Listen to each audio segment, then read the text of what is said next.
एक रात मनोज बाबू अपनी पत्नी मोना के साथ शादी की पार्टी से अपने घर को लौट रहे थे। रात ज़्यादा होने की वजह से कोई सवारी गाड़ी नहीं मिल रही थी। मनोज बाबू का घर मुश्किल से 3 किलोमीटर की दूरी पर देहरादून के एक पहाड़ी गांव में था। मुसीबत ये थी कि महीना सावन का था और ऊपर से जोरों की बारिश भी हो रही थी और उन्हें अपने घर पहुंचना भी जरूरी था। अतः उन दोनों पति पत्नी ने पैदल ही घर जाने का निश्चय किया। मोबाइल के टॉर्च की मध्यम सी रोशनी में वे दोनों आगे बढ़ने लगे। वे अभी आधी दूर ही गए थे कि जोर से बिजली चमकी और बिजली की रोशनी में एक औरत का साया दिखा जो ठीक उनके सामने खड़ी थी।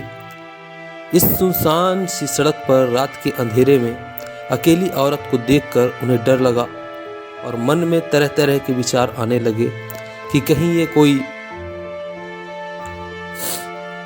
मनोज बाबू जब रुके तो वो औरत उनसे हाथ जोड़ते हुए बोली, भाई साहब प्लीज़ मेरी मदद कीजिए।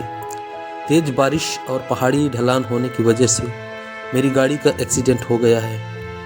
मेरी गाड़ी इस पहाड़ी ढलान से नीचे गिर गई है। उसमें मेरी 1 साल की मासूम बच्ची है। प्लीज़ आप दोनों उसे बचा लीजिए। इतना कहते ही वो औरत आगे आगे चलने लगी और न चाहते हुए भी मनोज बाबू अपनी पत्नी के साथ उस अजनबी औरत के पीछे पीछे चलने लगे। खैर जो भी हो देखा जाएगा, ऐसा सोचते हुए उन दोनों ने अपने कदम आगे बढ़ा दिए। लेकिन बिजली अब बार बार लगातार चमकने लगी थी और उस बिजली की चमक में वो औरत दूर से ही साफ साफ दिख रही थी। वो औरत उन्हें रुकने का इशारा कर रही थी। उसे देखकर मनोज बाबू की पत्नी की तो हालत खराब हो रही थी, लेकिन मनोज बाबू को अब लगने लगा कि ये औरत शायद कोई मुसीबत में है। लेकिन एक अनजाने भय से उन दोनों का दिल जोर जोर से धड़क भी रहा था। जैसे ही वे दोनों पहाड़ी से नीचे उस गाड़ी के पास गए तो उन्होंने देखा कि गाड़ी में एक प्यारी सी मासूम बच्ची रो रही है। मनोज बाबू ने बच्ची को गाड़ी से निकाला तो पाया कि बच्ची बिल्कुल ठीक है। मनोज बाबू ने उस बच्ची को अपनी पत्नी की गोद में दे दिया।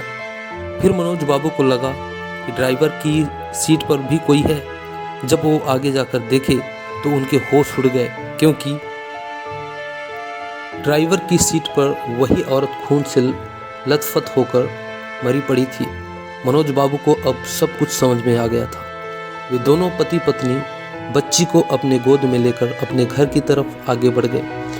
रास्ते में उनकी पत्नी ने उससे पूछा वो औरत कौन थी, फिर वो औरत दिखाई क्यों नहीं दी, कहीं वो कोई। मनोज बाबू बोले, वो एक माँ थी, मरकर भी अपने बच्चों के लिए तड़पती है, जो वही एक माँ थी वो।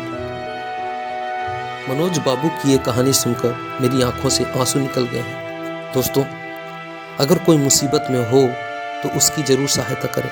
क्या पता हमारी एक छोटी सी कोशिश किसी की ज़िंदगी में बाहर ला दे। ये छोटी कहानी हर एक माँ की ममता को समर्पित है। दोस्तों, ये कहानी आपको कैसा लगा कमेंट में ज़रूर बताएं और यदि ये कहानी आपको अच्छा लगा तो एक लाइक ज़रूर करें और हाँ, मेरे चैनल को सब्सक्राइब करना ना भूलें ताकि आपको और भी ऐसे कहानी मिल सके। धन्यवाद।